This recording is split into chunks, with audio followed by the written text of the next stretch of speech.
Implikasi hukumnya, kalau terbukti ijazah palsunya Jokowi, maka otomatis seluruh penandatanganan presiden sejak 2014 batal demi hukum. Kita bebas hutang, kita bebas juga BBM bisa turun lagi, karena Jokowi bukan lagi presiden. Kami alumni Fakultas UGM angkatan 1980, seperti disampaikan tadi, adalah saksi hidup. Bukan hanya mendengar seperti disampaikan di luar sana, kami melihat dan menyaksikan dan berinteraksi langsung dengan Bapak Insinyur Joko Widodo selama beliau mengikuti proses perkuliahan di Fakultas Kehutanan UGM.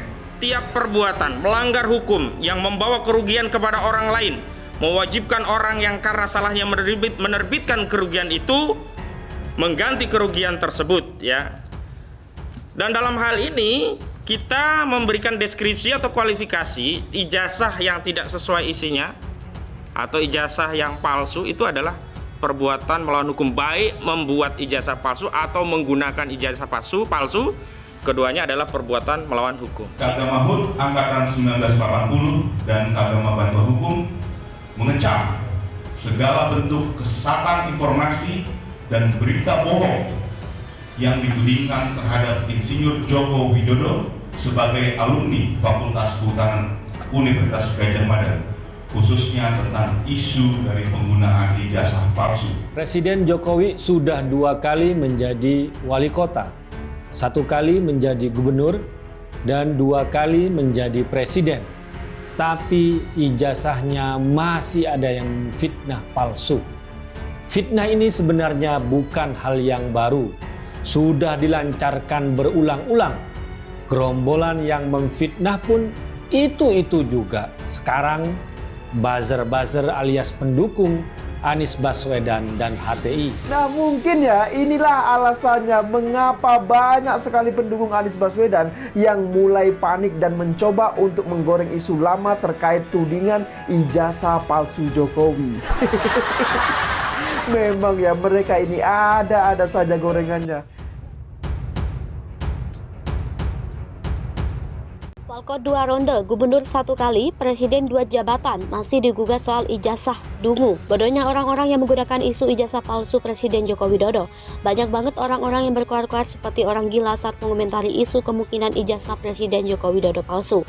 Kita melihat orang-orang seperti ini merupakan sosok yang otaknya nggak aktif dan gobloknya bukan main. Kebanyakan di antara mereka adalah kaum pendukung Anies Baswedan yang kalau bicara selalu kelihatan bodohnya menembus langit. Selama ini kita melihat rekam jejak Presiden Joko Widodo yang menjadi 2 periode wali kota, 1 periode gubernur DKI Jakarta dan 2 kali presiden. Lalu dianggap ijazahnya palsu saat semua karir politiknya sudah lewati begitu banyak jabatan. Kadang-kadang saya mau ketawa sampai keluar sesuatu di celana. Ya, saya sebenarnya nggak tahu isu ini mau dibawa kemana oleh mereka. Apakah mereka punya taktik politik tersendiri atau memang murni bodoh saja? Kalau ada strategi untuk jatuhkan Presiden Joko Widodo, isu sertifikat ijazah palsu ini sepertinya merupakan isu paling rocky gerung yang pernah diutarakan dan dimunculkan oleh orang-orang pendukung Anies Baswedan ini. RG-nya lagi, kita melihat bahwa ada Amin Rais yang ikut-ikutan memamerkan ijazahnya S3 di Amerika. Bukannya merasa malu karena tidak pernah masuk ke dalam pemerintahan, dia malah bangga-banggakan sertifikat yang menunjukkan gelarnya itu. Saya kira Presiden Joko Widodo merupakan sosok yang seharusnya sudah pasti memiliki keabsahan pendidikan di negara Indonesia. Banyak banget orang-orang yang gampang dibodoh-bodohi oleh isu murahan seperti ini. Saya kira memang seharusnya kita paham bahwa isu ini adalah isu receh. Mau mengangkat Anies Baswedan tapi ternyata caranya menginjak kepalanya orang. Lucunya bahkan sampai masuk ke persidangan loh. Heran saya sama penegak hukum yang juga mau-mau saja ikutan main seperti itu.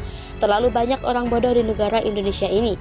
Sekaligus terlalu sedikit orang-orang yang mencintai bangsa ini. Sudah waktunya Indonesia terbebas dari kebodohan-kebodohan yang dilakukan secara terstruktur, sistematis dan masif, di mana otak mereka sampai-sampai menggugat Presiden Joko Widodo soal ijazah palsu. Buat apa Amin Rais sekolah tinggi-tinggi sampai ke Amerika, ternyata ujung-ujungnya hanya sibuk ngurusin Presiden Joko Widodo yang sudah malang melintang dengan rekam jejaknya yang begitu mentereng. Apa yang menjadi tujuan mereka sebetulnya ya? Apa yang ingin gagah-gagahan dan ternyata karir politiknya hancur lebur berantakan? Apa ini murni curahan kebodohan yang mereka kerjakan karena otak mereka sudah somplak? Kenapa nggak kritik Anies Baswedan saja yang punya gelar tinggi di luar negeri tapi ngurus kota kayak sampah? Bahkan Anies Baswedan menjadi sampah politik itu sendiri. Keberadaan mereka ini bukan hanya duri dalam daging, tapi sudah lebih ke arah ancaman dan propaganda politik. Saya membayangkan punya seorang dosen yang pintar sekali mengajar. Beliau memberikan banyak sekali wejangan-wejangan, juga memberikan karir bukti bahwa beliau adalah orang yang bukan sembarangan. Lalu mendadak ada yang menggonggong dan mengatakan bahwa dosen kami ini ijazahnya palsu. Kira-kira reaksi mahasiswa apa? Kalau saya sih bagian dari mahasiswa cerdas akan ketawa saja. Gak tahu deh kalau mahasiswa yang belakangan ini selalu memuji-muji Najwa Shihab dan Rizik Shihab. Saya kira jika isu ijazah ini diteruskan, justru membuktikan bahwa mereka hanya menggali kuburnya sendiri. Lalu kemudian mereka dengan bangganya masuk ke kuburan yang digali oleh mereka sendiri. Dan mereka mati lemas dengan kebodohan-kebodohan yang mencekik leher mereka. Dan mungkin di sini sejarah kenapa orang kalau meninggal punya mimik ketawa, ya karena mereka bodoh. Pelaku politik identitas berani gadaikan kebinekaan. Siapa mereka? Direktur Eksekutif LPI, Boni Hargens, memberi semacam wanti-wanti bahwa gerakan radikalisme akan kembali marak di kontestasi politik tahun 2024. Kita sebenarnya sudah membaca gelagat itu sejak 5 tahun lalu. Pertanyaannya, kenapa kaum oportunis di negeri ini dibiarkan memegang kendali dalam permainan penuh kerawanan ini? Meskipun secara hukum tidak mudah menggali bukti bahwa para petualang politik bersiluweran menebar kerisuhan dengan kemasan menarik, para pengambil keputusan sebaiknya membentuk semacam kesepakatan. Jika karakteristik seseorang atau kelompok orang sudah mencapai kriteria tertentu, boleh diberi label menggunakan politik identitas untuk keuntungan sesaat. Dalam ketika Pilgub salah satu daerah tahun 2017, kita dengan kasat mata melihat praktik semacam itu. Ironisnya orang yang dulu membawa isu serupa dibiarkan tanpa perlawanan secara politik. Sepertinya para politisi senior sudah terhipnotis dan hanya terpaku untuk menyaksikan apa yang akan dilakukan kelompok radikal. Karena ketika pemegang simbolnya sedang memberi aba-aba, memulai aksi mereka, jadilah kekisruhan politik itu terulang. Adab orang timurkah yang membuat kita gampang dengan gelagat tak baik ini? Lazimkah seseorang yang memegang kontestasi lalu menggelorakan euforinya seolah-olah mereka baru saja bebas dari penjajahan. Penjajahan yang mana yang dia maksud? Disebutnya peribahasa, titik yang bertelur, ayam yang menggerami, untuk memberi isyarat bahwa mereka harus menikmati hasil kerja mereka sendiri.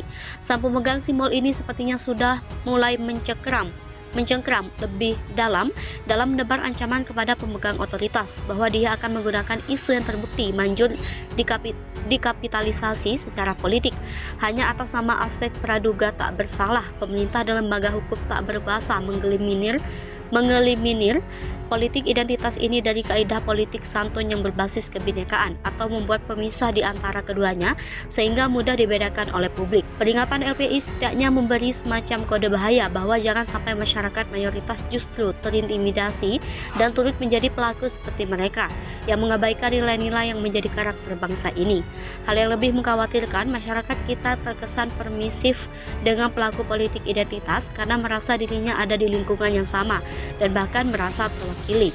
Faktanya mereka hanya muncul di periode waktu yang berpotensi menguntungkan secara politik, segera lenyap ketika momentumnya lewat. Adapun kaum oportunis yang bekerja sama dengan mereka mungkin disebabkan kepentingan masing-masing.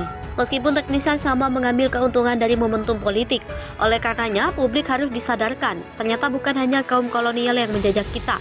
Ada pihak yang mengklaim saudara sebangsa namun kelakuannya memecah soliditas bangsa demi keuntungan sesaat.